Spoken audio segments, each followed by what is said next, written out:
हरे कृष्णा, राधे राधे। मैं भक्ति रवि, आप सभी भक्तों को मेरा दंडवत प्रणाम और बहुत बहुत आभार। Welcome back to my Facebook page. आज की वीडियो में हम भगवत गीता के चैप्टर नंबर 3 से श्लोक नंबर 30 का पाठ करेंगे। चलिए शुरू करते हैं। Bhagavad Gita as it is, chapter number 3, श्लोक नंबर 30।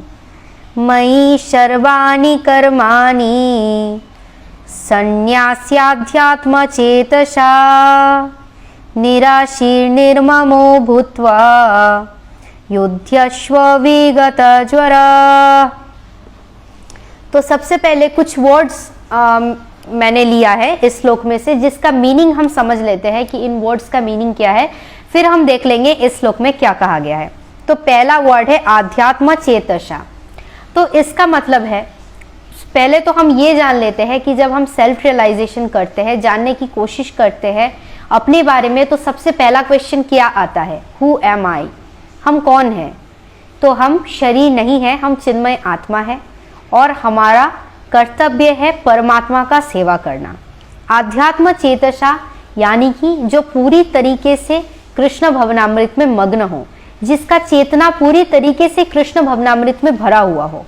नेक्स्ट वर्ड है निराशी, यानी कि जो व्यक्ति अपने मास्टर के ऑर्डर्स का पालन करता है, लेकिन कर्मों को करते हुए पालन करता है, लेकिन उसका कोई फल का आशा नहीं रखता है।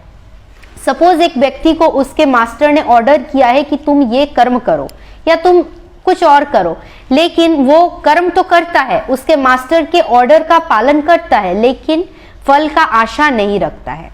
नेक्स्ट वर्ड है निर्मम। निर्मम यानी कि मेरा कुछ नहीं है। हम क्या लेके ही आए थे कि क्या लेके जाएंगे? हमारा इस संसार में कुछ भी नहीं है। पूरे अनंत कोटि विश्व ब्रह्मांड का मालिक भगवान श्री कृष्ण है, उन्हीं का सब कुछ है, उन्हीं का सब कुछ हम इस्तेमाल कर रहे हैं, इसलिए हमारा कुछ भी नहीं है।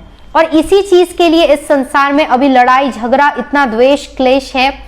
सभी इसी चीज के लिए लड़ाई करते हैं, झगड़ा करते हैं। पति बोलता है मैं मालिक हूँ, पत्नी बोलती है मैं मालिक हूँ, बेटा बोलता है मैं मालिक हूँ। इसी चीज के लिए पूरे संसार में युद्ध चल रहा है कि कौन मालिक है। तो मालिकाना के लिए झगड़ा हो रहा है, लेकिन मालिक तो कोई भी नहीं है, क्योंकि हमारा कुछ है ही नहीं, तो हम मालिक कैसे बन गए? नेक्स्ट वर्ड है विगत ज्वरा। इसका मतलब है कि ज्वरता या आलसता को छोड़ के, आलसीपन को छोड़ के कर्म को करना। इसके बाद हम देख लेते हैं कि इस पूरे श्लोक में क्या कहा गया है। तो इस पूरे श्लोक में भगवान श्री कृष्ण अर्जुन को कह रहे हैं कि हे अर्जुन, तुम अपने आप को मेरे को समर्पण कर दो। तुम्हारे जितने भी कर्म हैं, तुम कर्मों को करो, लेकिन फल का आशा मत रखो। कौन मालिक है ये मत सोचो और उसका आशा भी मत रखो। और इसी तरीके से बिना कर्म के फल का आशा रखे तुम युद्ध करो। तो ये करना बहुत कठिन हो सकता है। भगवान यहाँ पे पूरे भगवत गीता का जो पर्पस है, ये हमें इसी श्लोक के माध्यम से दर्शाते हैं। जैसे कि एक मिलिट्री का लाइफ होता है, बहुत डिसिप्लिन्ड लाइफ होता है, ठीक उसी तरह भगवान अर्जुन को ये एडवाइस दे रहे हैं, ये ऑर्डर दे रहे हैं कि उसी तरीके का एक डिसिप्लिन लाइफ का तुम पालन करो।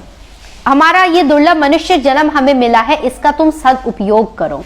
ये भगवान अर्जुन को समझा रहे हैं। भगवान अर्जुन को ऑर्डर दे रहे हैं कि तुम युद्ध करो।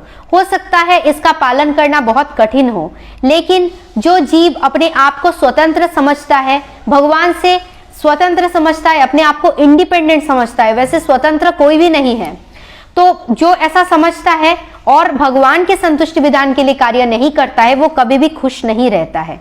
हो सकता है वो सोचता है कि मैं तो बहुत खुश हूं, लेकिन इस संसार में सुख है ही नहीं, खुशी है ही नहीं, ये संसार दुखालयम है। यहाँ पे अगर सुख भी मिलता है वो भी दुख का कारण है। यहाँ पे हम कुछ भी आशा करते हैं वो निराशा का कारण है। इसलिए इस संसार में सुख को एक्सपेक्ट करना ये हमारी मूर्खता है।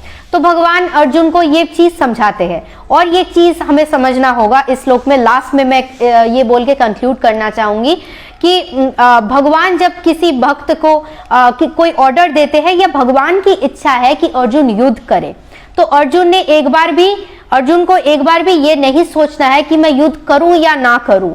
अर्जुन को युद्ध करना ही है, क्योंकि भगवान की इच्छा है कि अर्जुन युद्ध करे, इसलिए उसको एक बार भी सोचना नहीं है कि मैं युद्ध करूं या ना करूं, उसको युद्ध करना है। तो भक्त ऐसे ही होते हैं, भगवान की इच्छा के लिए, भगवान के संतुष्टि विधान के लिए वो सारे कार्य करते हैं। वो इसके लिए ये नहीं सोचते हैं कि मैं ये करूं या ना करूं, वो ये कर देते हैं जो भगवान की इच्छा है या भगवान का ऑर्डर है। तो यही कहा गया है भगवद गीता के चैप्टर नंबर 3 के श्लोक नंबर 30 में। हरे कृष्णा, जय श्री राधे।